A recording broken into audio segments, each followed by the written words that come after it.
Income tax बिफाननि मोनसे गेदेर फोसावनाय। नोंथाङा थि समाव खाजोना होदोंना होआखै? 30 डिसेम्बरनि गेजेराव नोंथाङा खाजोना होआब्ला खैफोदाव गोग्लैनो हागौ। इनकाम टेक्स बिफाना फोसावनानै होबाय खाजोना होनायनि समसिमाखौ 30 डिसेम्बरसिम। जायफोरा खाजोनाखौ दासिमहालागै होआखै बैसोर सुबुंफोरा 30 डिसेम्बरनि गेजेराव खाजोनाखौ होथारनांगोन, नङाब्ला गोबां खैफोदाव गोग्लैगोन होननानै फोसावदों इनकाम टेक्स बिफाना। इनकाम टेक्स बिफाननि धारा 234 AF नि बायदिब्ला खाजोनाखौ होनांगौ अक्ट'नि सिगां होआब्ला सरकारा गोख्रों राहा लागोन होननानै फोरमायनायखौ मिथिनानै मोनबावनाय जायो। बोसोराव 5 लाख रांनि खमसिन आयनि बेरेखायै 1000 रां जुरिमाना होनांगोन सरकारनो। 5 लाख रांनिख्रुइ बांसिन आयनि बेरेखायै 5000 रां जुरिमाना होनांनो गोनां जागोन। बेराफारसेथिं सुदनि दानफ्रोमबो 1% दाजाबदेरबावगोन होननानै फोरमायबावनायखौ मिथिनो मोननाय जायो। खाजोना होनायनि सम जायोब्ला ITR फर्मखौ बाहायनाय जागोन।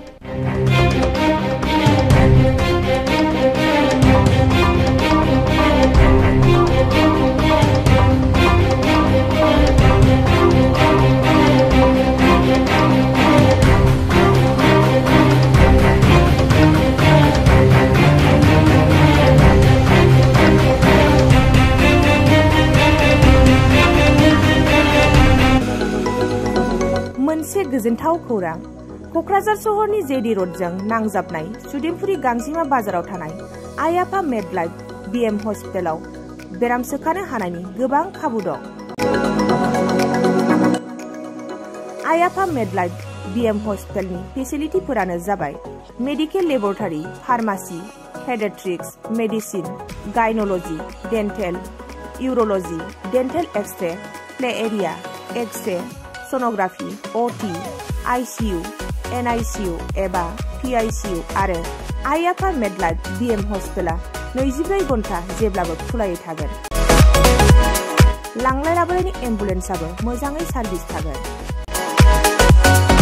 ओनसोलनि सुबुंफोरा बेराम आजारफोरजों भुगिनानै थाना दंब्ला थाबैनो नोंथांनि देहाखौ फाहामथाय लानो क'क्राझार सहरनि सुदेमपुरी गांजिमा बाजाराव थानाय आइ आफा मेडलाइफ BM हस्पिटालाव गोख्रैनो फाहामथाय लाफैनो हागोन।